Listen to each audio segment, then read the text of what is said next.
मित्रांनो, ढोल का झोल पार्ट नंबर 5 मध्ये आपल्या सगळ्यांचं हार्दिक स्वागत आहे। 5वा पार्ट शूट करण्याच्या आधी माझ्याजवळ एक माणूस आला, त्याने मला हे 2 कागद दिले। तो म्हणे, भाऊ या म्हणा 2 कागदे ले, आई मी कितना पैसा या फास्टॅग वालासले दिले त्यांना हिशोब आहे। तो माणूस शिरपूर पासून धुळ्याला या महिन्यात 2दा गेला, त्याने 650 रुपये टोल मोजला।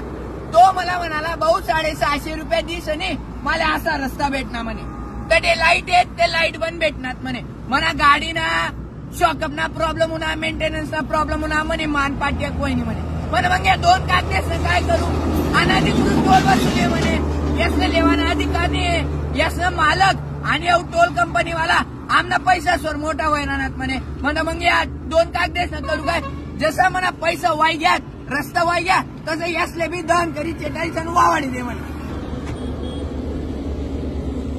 हे त्याच्या पैशांचं आम्ही इथं दहन करतो आहे। त्या आता हा रस्ता शिरपूर गोल्ड रिफायनरी समोरचा आहे, तुम्ही विचार करा त्याचे पैसे वाहून गेले, त्याच्या पैशांचं आता दहन झालं, 650 रुपये वाया गेले आणि आम्हाला शिरपूरकरांना काय रस्ता भेटला, धुळे जिल्ह्याच्या जनतेला काय रस्ता भेटला बघा।